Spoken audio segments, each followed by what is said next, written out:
It's okay to want an abortion. Did you know 1 in 4 people who can get pregnant will have one? So it's actually more common than most people think. At CareFM, you can choose what type of abortion care works best for you. We have in-person locations with private entrances in Atlanta, Chicago, and the Washington, D.C. areas. And we also offer medically supported abortion pills by mail in 20 states. For some people, it's more comforting to come into a private office where they can sit with one of our medical providers and either leave no longer pregnant or with abortion pills in hand.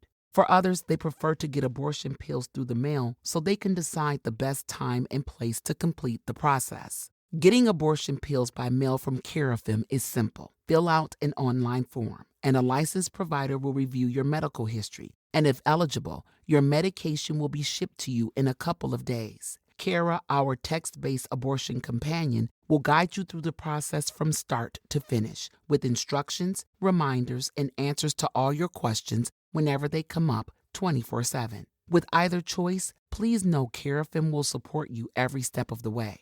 Learn more at carefm.org.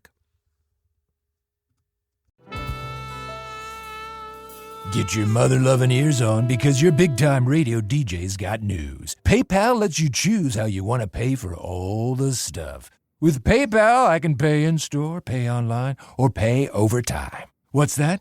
You want this translated into song? I hope you're sitting down. You can pay your own way. You keep those ears on, you hear? Don't just pay, baby. PayPal. Learn more at paypal.com. Sometimes there are people who wanted to be soldiers and for some reason that never happened. There's a few who are doing it for redemption purposes, who feel they've not led decent lives, a few who've ended up on the wrong side of the law a few times and who've been in jail, and they want to wipe the slate clean. There's parallels there actually with people who've gone to fight for ISIS in that respect. I wouldn't want to compare the two causes, but certainly the notion of war as a redemptive tool is something that you sense in some of the volunteers.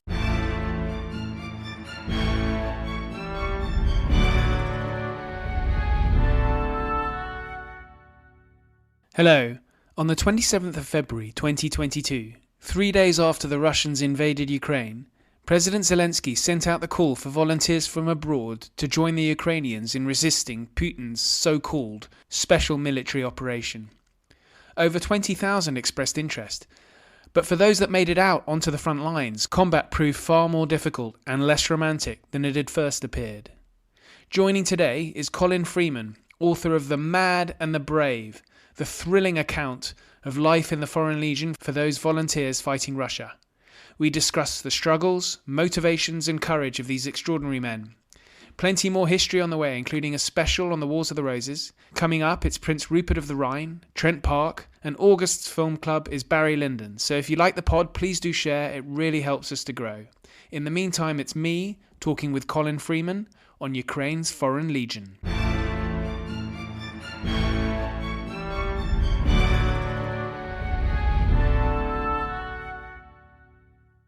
Colin, it's a great pleasure to have you on. Welcome. Thank you very much for joining me. Hello. Yeah. And so we're here to talk about your new book, The Mad and the Brave. And I have to say, I've been racing through it. It's just a real, just riveting. It just makes you want to know what happens to all these volunteers. And so for the benefit of the listeners, this is a book about the volunteers from abroad who are fighting in Ukraine against the Russians. And actually, this is the untold story, Colin. This isn't. I mean, we've seen stories in the newspapers, but no one's written a book about them yet, have they? No, I mean it's not as if this is all secret stuff that is suddenly being revealed. I mean, I like to think there are a few bits like that, but it's the kind of what I would like to describe as the sort of inside story, yeah, where we try and scratch below the surface of what is going on and tell people a bit about how the Legion is going in general, and try and bring a bit more of a detailed ground level perception for people of what it's actually like to be out there fighting, and delve a bit more into why individual people have chosen to go out there as well. Yeah, it was reading about each of these guys that you sort of pick a person kind of per chapter and follow their story. And I guess I was really interested because what's the motivation for a lot of these guys joining? Because not all of them have military experience.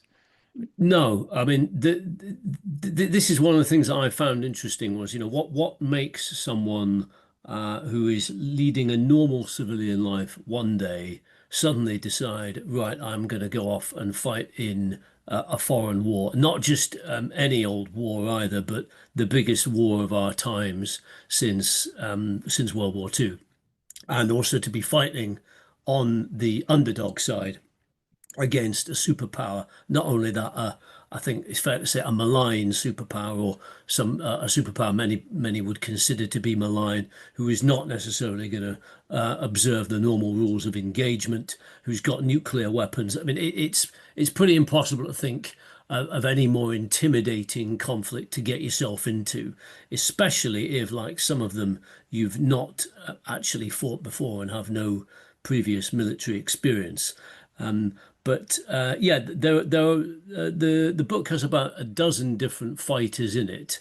They're chosen, I would not quite at random, but I had to be guided partly by people who would speak to me, because a lot of them don't want anybody else knowing they're there. They're worried about retributions from the Russians and so on. Others, their own families don't know they're out there fighting. There's quite a lot of secrecy. There's the usual mistrust that soldiers have for journalists. So you're governed to some extent by who will actually open up to you. But within that, I tried to kind of find people who had different experiences of different battles and different key episodes in the first couple of years of the war. So readers will get two birds with one stone. You'll get the stories of the volunteers, and you also get the wider narrative of the war.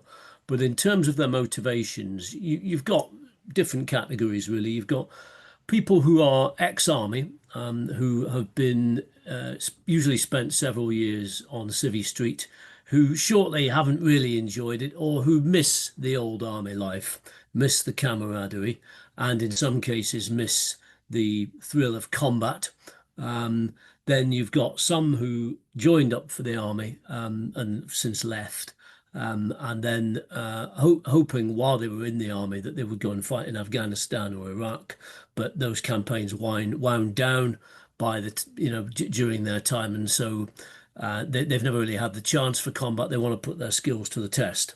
Then there are some who have actually fought properly in places like Afghanistan and Iraq and want to put their skills up against a peer army, i.e. the Russians, to really see what full-on, head-on combat is like, which, remember, that's what the likes of the British Army trained for years and years and years. The bulk of the doctrine is around that sort of thing. The counterinsurgency campaigns are a relatively newer innovation, or just one string to the bow. And then you have some who have never fought before, and they again, sometimes there are people who wanted to be soldiers, and for some reason that never happened. There's a few who are doing it for redemption purposes, who feel they've not led decent lives. A few who've ended up on the wrong side of the law a few times and who've been in jail, and they want to kind of wipe the slate clean. There's parallels there actually with people who've gone to fight for ISIS in that respect. I wouldn't want to compare the two causes, but certainly the notion of war as a redemptive tool is something that you sense in some of the volunteers. So but ISIS, sorry to interrupt you, I didn't know that was a motivation for ISIS fighters. It is, yeah. If you look at some of the ISIS fighters, in fact, quite a lot of them who were recruited by people in the UK, certainly. There were guys who'd ended up on the wrong side of the law. They'd got involved in gangs, inner city crime, drugs, guns, etc.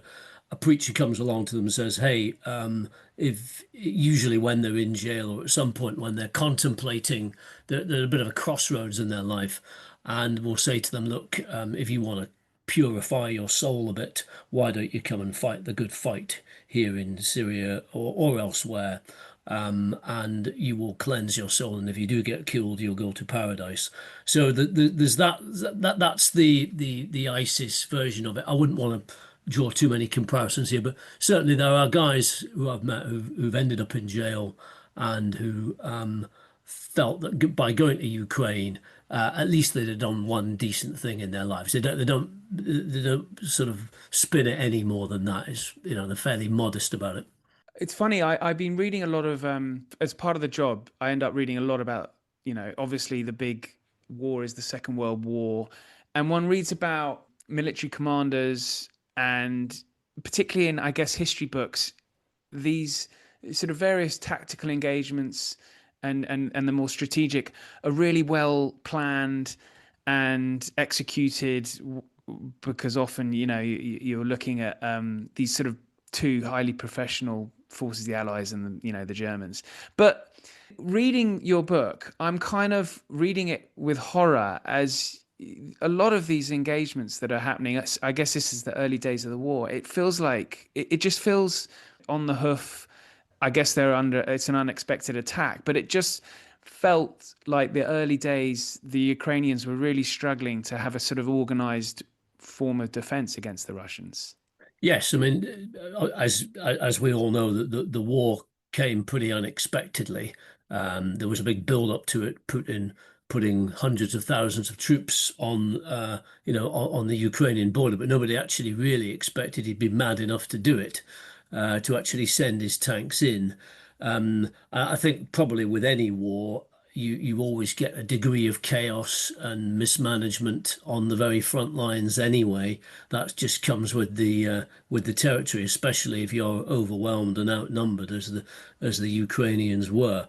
But I think it was the legionnaires, the foreign volunteers, who felt that particularly keenly. Just to recap, the Legion was created pretty much, on the hoof by President Zelensky on day 3 of the war. He announced on social media and on a brief speech, I think it was, that anybody who wanted to come and help defend Ukraine would be welcome. He did specify he wanted people with military experience. And in the days and weeks that followed, next sort of 2 or 3 weeks, I think it was, they claimed to have had something like 20,000 people signing up. I think what that meant was that they had actually had 20,000 emailed applications or emailed inquiries rather than 20,000 people coming over the border. But certainly thousands of people did stream over the border to offer their services. And that was when things began to get difficult, because my understanding from seeing various internal communications to and from the Ukrainian government officials is that the Ukrainian military wasn't actually informed in advance that this legion was going to be created. It was perhaps a bit of a PR stunt by Mr. Zelensky to garner support from the wider world. And I dare say, hopefully, get some good NATO experienced commandos and paras and US Navy SEALs and the best of the best on his side. But the Ukrainian military didn't have any idea of what was happening beforehand, and they didn't have the organizational capacity to absorb these people. And they were also saying, look, if you remember back at the beginning of the war, every recruitment office in Kiev and all the other big Ukrainian cities had queues round the block for miles on end of locals, Ukrainians who were signing up to fight. They also spoke the language, so there was no language barrier there. Very few of the foreigners speak Russian. Many of them were also militarily experienced already because they'd been fighting the Russians in Crimea or in the Donbass, which is this conflict that's already been running for about 10 years there, at a much more lower level. So they had all the manpower they needed in some ways. And as a result, the foreigners found that when they first turned up, they often ended up in being confined to various barracks, which themselves were then getting missiled quite often because the Russians were tracking where the foreigners were going. And being told, yes, we'll deploy you, but really there wasn't the organizational capacity there to do that in any kind of proper way. A few of the very best of the most promising people at the beginning, I think, kind of got pretty much what they wanted. They turned up, they were given a gun and a couple of weeks of training, and then said, right, you're going off to the front lines to help defend Kiev. I think that was the closest anybody got to the kind of soldiery experience that they perhaps envisaged when they first turned up. A lot of the rest, the common experience was we've been sitting in a barracks for 2 months, the war is going on, um, and I'm cold, I'm wet, I'm damp, I'm not getting paid, and having come here, I want to actually get on and get stuck in. I don't want to be just sitting around for ages.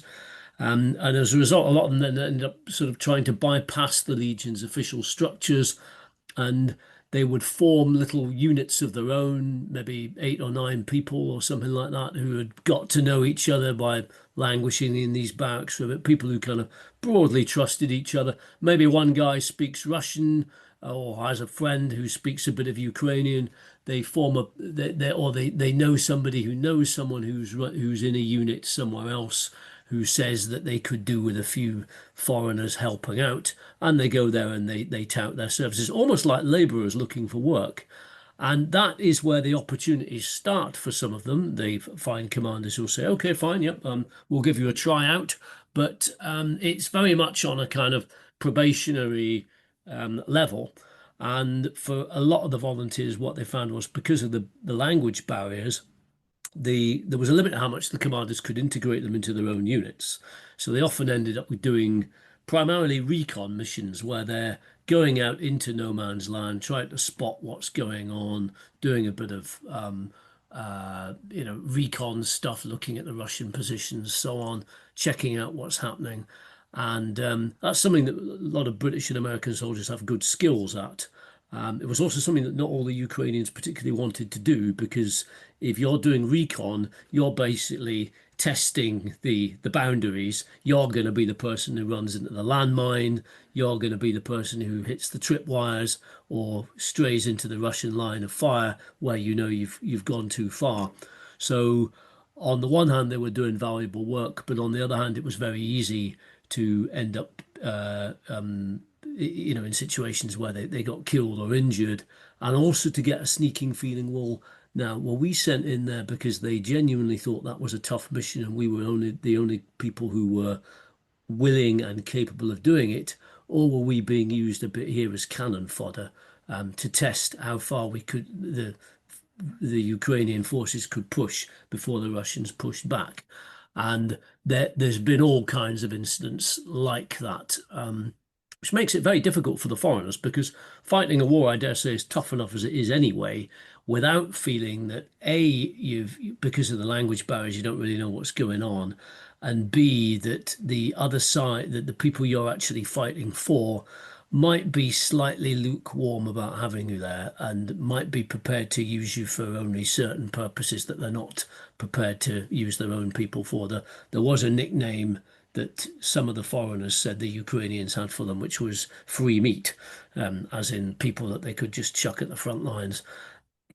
Other nicknames were like the safari hunters are here, i.e., that the Ukrainians thought that some of these foreigners were people who were there primarily to, get a bit of action on the front line, shoot a couple of Russians, and then go home and boast about it. A bit like somebody going on a safari to shoot elephants in Africa or something like that. So it certainly wasn't the kind of nice, noble homage to Catalonia experience that I think some of them probably envisaged when they went out there. Although I dare say, if you read much about the Spanish Civil War, there were many similar experiences there. Wars are not as nice as people perhaps think they might be when they first sign up. Yeah, absolutely. And I wanted to ask you about this historical precedence, but I couldn't help thinking that, is there a sense that some of these units are more of a hindrance than a help then to the Ukrainians? That's certainly what some of the Ukrainians thought. And in the early days, because there was not much vetting, again, due to the lack of capacity, you did get some people who were eminently unsuitable for the front line getting given uniforms and guns. People who had no military experience at all, people who were mentally unstable or, just generally not people who should be allowed near a front line. Um, and as a result, I think there were quite a few Ukrainian commanders who had bad experiences with the foreigners, or at very least were told, had people going around saying that they were ex-SAS when they weren't, or ex-Navy SEALs when they weren't. These kind of occasions tend to be a magnet for fantasists and Walter Mitty characters. Unfortunately, not all of them. We're talking about a minority here, but enough to make a lot of commanders think again. And quite a lot of the volunteers, as a result, would be touring around, offering their services, and then the commander would be just like, "No, no, thanks." I think sometimes the volunteers even encountered a bit of hostility. There was a sort of sense of like, these guys are just, these foreigners are often just troublemakers. I wouldn't say that was the experience all the time, but it certainly seemed to be the experience of some of the people that I spoke to. Yeah. Um, and they often felt that they had to work extra hard and do a lot of diplomacy with the Ukrainian commanders themselves to try and make it, make themselves feel appreciated and useful. And they had to prove themselves to the Ukrainians. And again, that this was, it goes back to the lack of capacity. You would have expected, and I think many of them probably did, that at the beginning that they would all just be put in big English or French or Spanish or whatever language speaking units, and that they would fight relatively in relatively self-contained fashion, where the language difficulties were at a much less of an issue, where the fighting culture would be much more of a kind of NATO doctrine, and where those sorts of issues would not come up. And it's perhaps sad that never really happened. Certainly didn't happen in the first few months, and you get the sense that things have improved a bit since then. But we certainly never seen any stories about villages, for example, being liberated by an international legion of French or of British or a mixed international legion. And that's perhaps, I think, robbed them of some of the PR opportunities that they might have actually got if the International Legion had been able to go out, could be seen liberating villages, playing key roles in certain key battles as a large unit rather than just a lot of small individual units. Then the headlines could have been very positive for Ukraine. They could have spun it as, look, like, the world is behind us. This unit has got 50 different nations in. This shows us that the world does not approve of what Putin does. The world backs us, not him.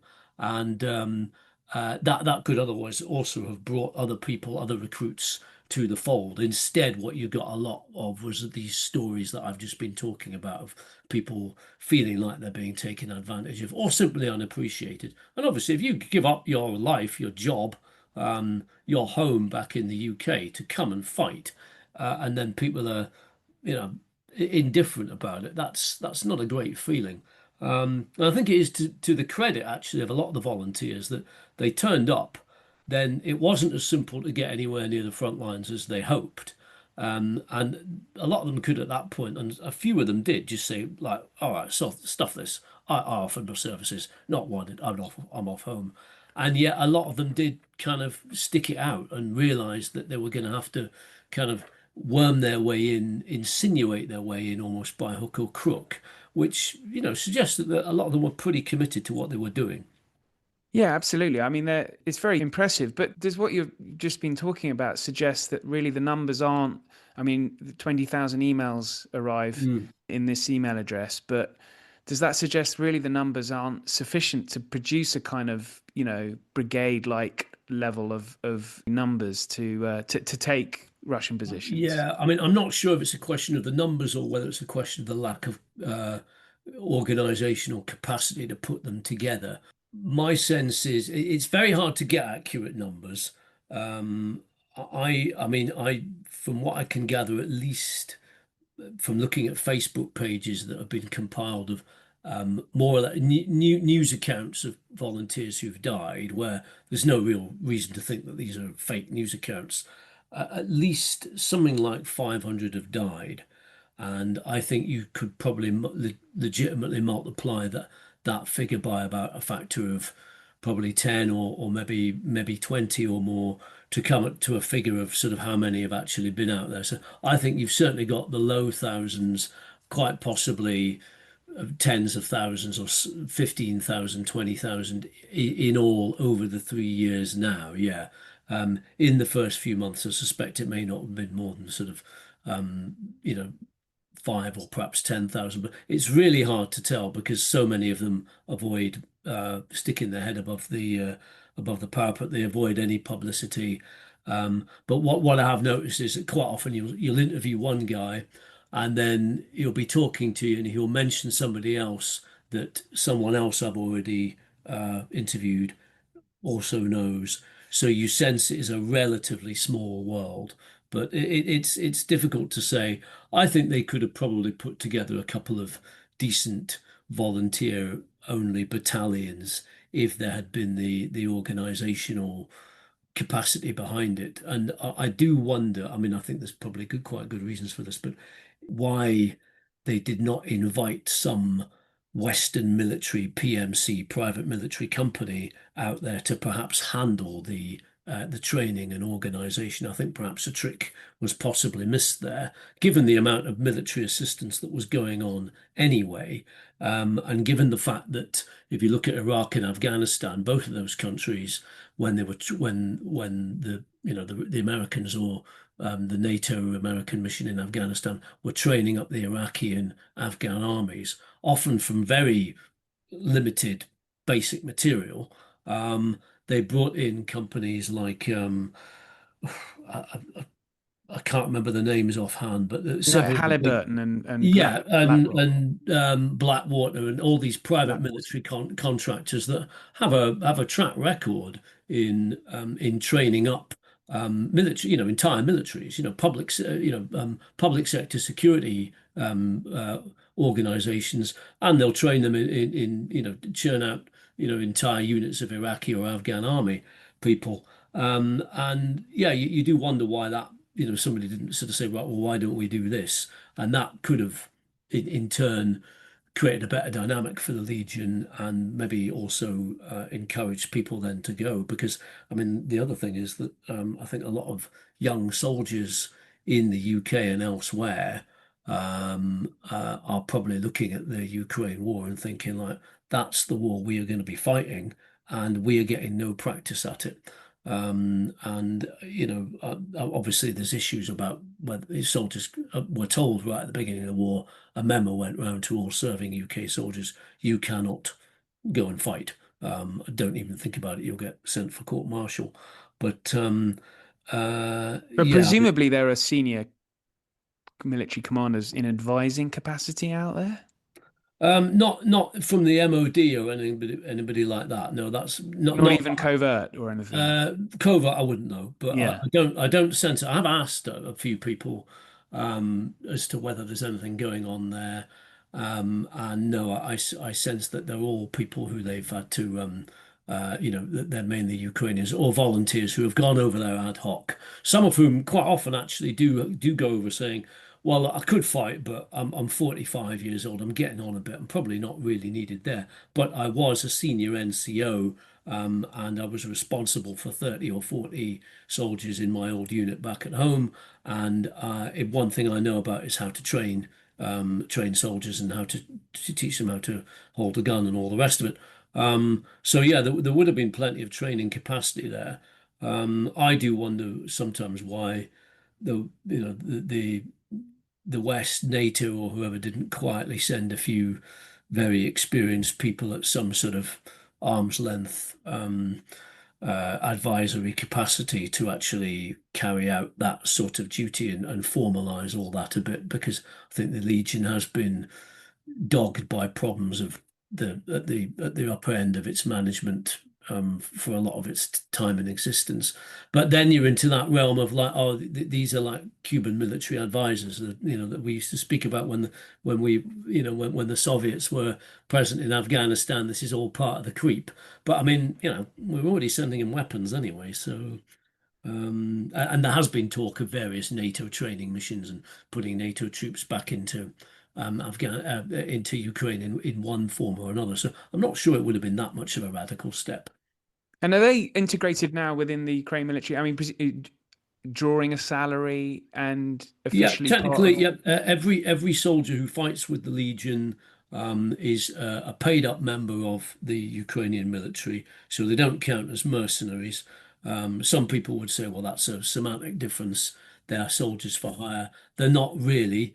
It's certainly, if you look at the average salary that a Ukrainian soldier gets, it's something like $600 a month, or I can't remember, $600, £600. It's not very much money. Certainly compared to a UK salary, you'd earn more working on the minimum wage here. And also, they get more if they're involved in combat pay, then it can go up actually quite a bit to something like £30,000. But though you only get that, or $30,000, you only get that if Per you're annum, no, per month. per month. It's not bad money. Sorry, hang on. What? So, pardon me, I'm talking rubbish. You're right. Equivalent of 30,000 per annum. Yes, I beg your pardon. Yeah. Um, but even then, it's it's money that you're being paid for risking your life on the front lines in the trenches, where the risk of death or injury is pretty serious. So for the vast majority of volunteers, it's not about the money at all. They'd be earning far more back in the UK, and quite a lot of them, I think, went out there unaware that they would even get paid, and a lot of them that don't think the pay the payment system is very efficient. A lot of them, I don't think, really bother about it. It only becomes an issue after they've been there for maybe 6 months without earning any money, and it would be nice to have a bit to pay some of the electricity bill in the empty flat back home, or whatever, yeah, so that you're not actually coming home actually broke, or what have you. Yeah, yeah. So, I mean, throughout the book, you mention homage to Catalonia, which is, of course, what one thinks of when one thinks of international soldiers fighting for a cause. And I have to say, it's been a while since I read it, but my overriding feeling after having read that book was that it wasn't as romantic as when I opened up the book and read page one. I thought this is going to be a glorious story of people fighting fascism, but it soon breaks down into ideology, and it becomes quite depressing. And I'm three-quarters of the way through your book, and I have to say it's not a hugely feel-good read. No, I mean, there are bits of it. Well, I mean, I reread Homage to Catalonia as well before I started writing the book, and I mean that this is maybe typical Orwell. He likes to to slay myths. Um, so he talks quite a lot about how the fact that it doesn't matter how ideological you are, front lines are horrible. Where bullets kill people, and men wet their trousers because they're or shit themselves. I think it is because they're so scared. And he's very he makes no bones about the horrors of the front line. He says it's not nice. And the volunteers I've spoken to, most of them don't don't try and sugarcoat it at all either. That was one of the reasons why I was usually one of the selection procedures was you want people who tell you it warts and all. Um, but on the other hand, most of them, none of them have kind of come back sort of thinking, oh, this was a nightmare. I wish I'd never done it. They all enjoyed the combat, I think, in one way or the other, or they got a buzz afterwards.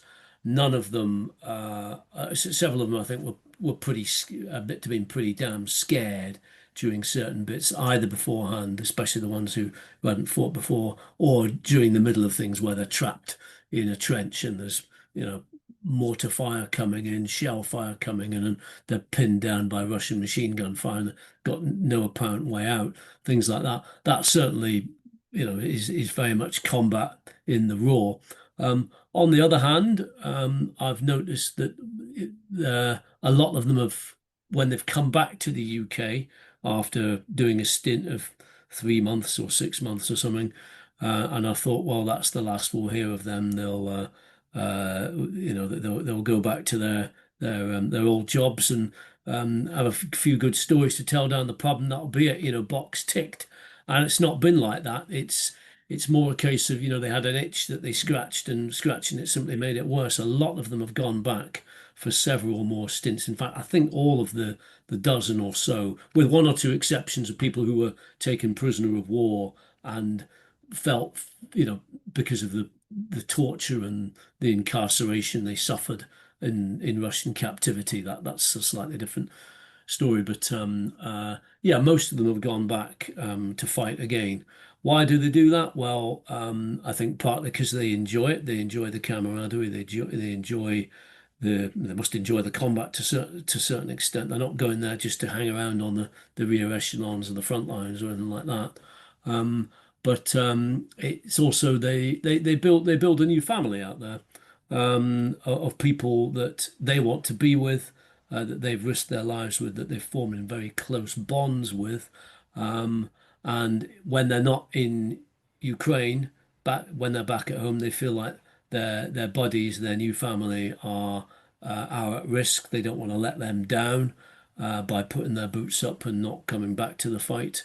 And also on some occasions, they've got friends who've been killed or injured for whom they feel they need to carry the fight on, to to avenge their deaths and to make sure that the war in Ukraine is ultimately won. So they do develop quite close emotional bonds with what's going on, which did surprise me because a few of them I certainly thought, yeah, I think you'll be out there for a couple of months, you'll get the kind of the bragging rights, and then you'll come back. But it's not really been like that, definitely.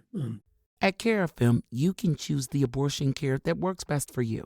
With in-person visits in Atlanta, Chicago, and the D.C. area, or medically supported abortion pills by mail in 20 states. Some people feel more comfortable meeting with a provider in person and leaving either no longer pregnant or with pills in hand.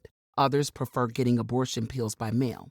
Just fill out a short online form, and if eligible, your medication arrives in a few days in a plain package. When you choose abortion pills, Cara, our text-based abortion companion, is with you every step of the way, offering 24/7 support and answers whenever you need them. However you get care, Carafem will support you every step of the way. Learn more at carafem.org.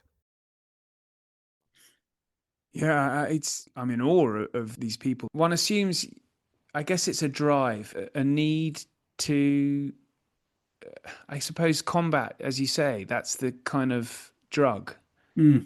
But a 6-month stint or a 3-month stint, you're going to develop a close relationship with Ukraine itself and the whole cause. Yes, I mean, certainly that's another thing is that, and I've noticed that, having covered many combat zones over the years, mainly in the Middle East, and Africa, but in parts of the Middle East, like my first foreign stint as a foreign correspondent was in Iraq, after the fall of Saddam Hussein.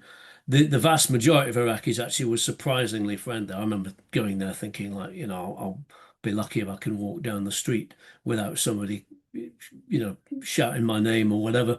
Was Or that being early aggressive. on or throughout? Yeah, this was right at the beginning of the war. I think I got there the day. Well, it was technically right at the end of the war. So I got there on May the 1st, 2003, which was the day that George Bush declared major combat operations over, which is not a great feather in your cap if you're a war correspondent. But as we know, that the invasion of the war was the bit that went like clockwork. It was the occupation and the counterinsurgency where it all started going wrong. That was when I was there. So as I was saying, most Iraqis were very friendly. They bore no ill will to foreigners whatsoever. In fact, a surprising lack of ill will. But you did get terrorist groups springing up there who made it their business to kidnap and kill foreigners, whether you were a journalist like me or whether you were part of the occupying force. And for a lot of the volunteers who fought in Iraq or Afghanistan, who were there fighting a counterinsurgency and who remember the hostility often or the indifference of the people that they were ostensibly there as a force to protect, i.e. the ordinary Afghans, the ordinary Iraqis. I think they often felt like, what the hell is the point in being here? Why are we here?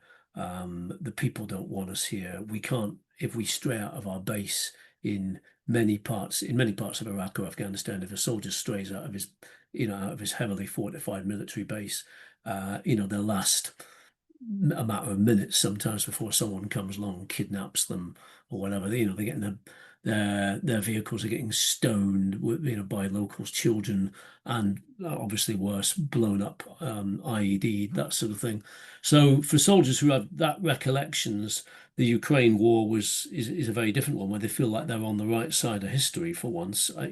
Indisputably, they're not part of some occupying force where everybody back home, even in their own country, can't make up their minds whether they should be there. And the Ukrainians were very grateful for having them there. And they would wander down the road. People would see if they're wearing a uniform. There's still often, an American volunteer or a British volunteer will wear a little Stars and Stripes or a little Union Jack on their, on their lapels, and people will wander up. So, nice to see you here. Here's some homemade bread, or come and have a drink at my house, or that sort of thing. And that's great. I mean, I said earlier that a lot of the Ukrainian commanders were sometimes a bit indifferent about whether they necessarily wanted the foreigners there for certain reasons, but among the people, it was a sign that a great morale booster, a sign that there were foreigners there who weren't just coming out to give humanitarian aid or whatever, which to some extent the Ukrainians don't need that much. They're capable of doing a lot of that themselves. But people are actually willing to fight and die alongside them. Western governments weren't prepared to put boots on the ground. Their own private citizens were, and that's a big morale booster for people. So, and also a great draw if you're there, the sense that you are appreciated by some of the people. It's also a nice country. It's not the kind of grim post-Soviet backwater that many people think. If in Kiev, you've got fantastic bars and restaurants, really nice places to sort of go and hang out. So R&R is R&R is great. Yeah, yeah. It's not right. like R&R in Iraq. I can tell you R&R in Iraq and Afghanistan has very, very limited opportunities. Yeah. This is a licensed war, you could say. So you can be on the front lines for a bit, but then at some point you'll get to go and kick your heels back and have a few beers and some nice food, which I think makes it a lot more bearable. And quite a few of them are thinking of buying a house there or settling down there. They get offered citizenship if they're proven members of the Legion. And for a lot of the guys the young guys from the UK, who often being ex-soldiers, ex-squaddies, they're not made of money. They've not always had the easiest starts in life. In fact, I think that's a common thread. And some of them say, well, yeah, I might settle in Ukraine because at least I can afford a house there. Houses are very cheap there. I can't afford, I'm not gonna get a house in the UK, in a month of Sundays. So why not settle there? And they're held in high regard if you're a foreign fighter. And the language is difficult to learn, of course, but there certainly is a lot of them see Ukraine as being a place where they can have a future. Also, I think from a sort of political, cultural point of view, they feel an affinity because some of them go as far as saying Ukraine is like the Britain that we kind of remember from 30 years ago, or I think the Britain that they imagine existed 30 years ago, where sort of there's more cherishing of tradition, where military values are still upheld a bit more, and where old school warrior values of fighting men and that sort of thing are also held up, and not seen as something that is kind of part of that conversation that we have in the West about toxic masculinity and things like this. This is a place where being an old school tough guy, a warrior who's prepared to go out and use his gun, that those people are needed at the moment. And for men of a certain kind, that's especially ex-soldiers, that is an important psychological aspect to the whole thing, I think.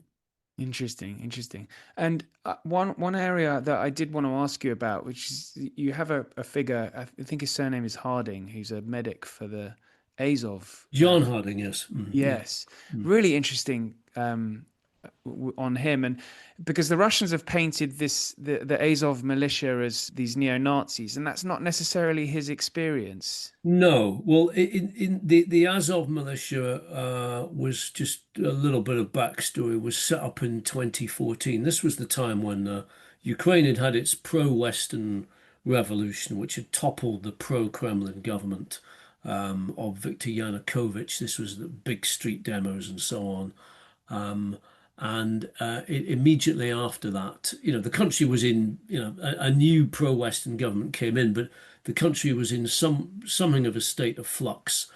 At that point, Putin, clearly not happy about what had gone on, sent his so-called little green men, his troops without badges in to capture Crimea, more or less by stealth, because nobody had seen a tactic like this at the time, and nobody really knew what was going on. And also the Ukrainian army was in disarray at that time. There wasn't really a clear chain of command, nor obviously did people want to start getting into a head-to-head with Putin's forces. And then sort of as the months went past, and you then had a rebellion spreading into the Donbass area as well, the parts of eastern Ukraine with pro-Kremlin separatists beginning to foment trouble in those areas and claim certain terms. At that point, the Ukrainians began to sort of say, right, enough is enough. But again, their own forces, their own army really wasn't in very good shape. It was ideologically divided. There was a lot of infiltration by pro-Russian undercover spy units, I think, or certainly, and a lot of the commanders were said to hold pro-Moscow sympathies. As a result of that, what tended to happen was you had ordinary pro-nationalist Ukrainians forming their own units, volunteer units, to go and fight against the pro-Kremlin separatists in the east, and the Azov was one of the first of those. It was formed out of basically, I think some of the nucleus of the Azov units were ex-football hooligans who, like football hooligans in many places of the world, have a nationalist bent and are not averse to a scrap. So when the call for kind of a bit of street muscle was needed, these people rose to the challenge.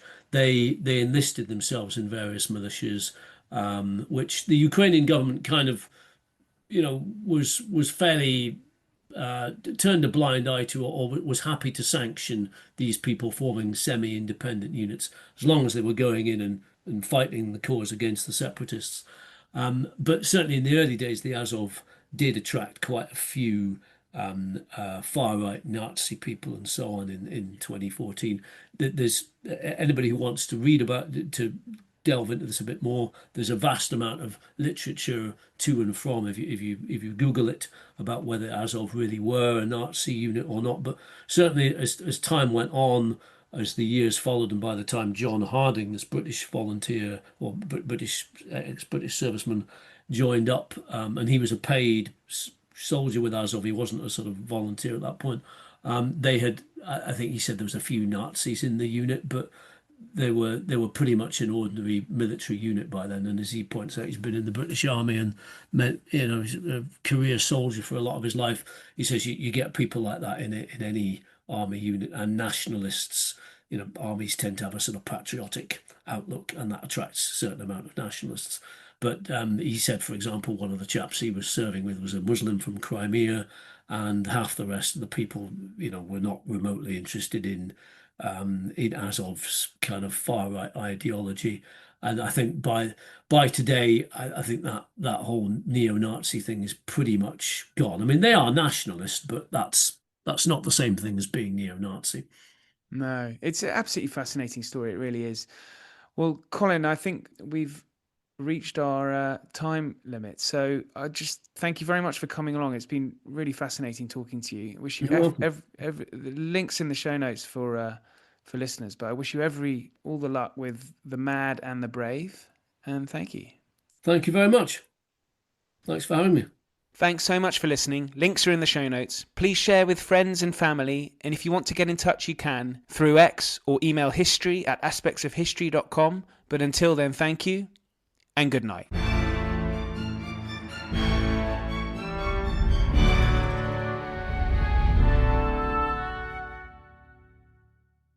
The holidays mean more travel, more shopping, more time online, and more personal info in more places that could expose you more to identity theft. But LifeLock monitors millions of data points per second. If your identity is stolen, our US-based restoration specialists will fix it, guaranteed, or your money back. Don't face drained accounts, fraudulent loans, or financial losses alone. Get more holiday fun and less holiday worry with LifeLock. Save up to 40% your first year. Visit LifeLock.com/podcast. Terms apply.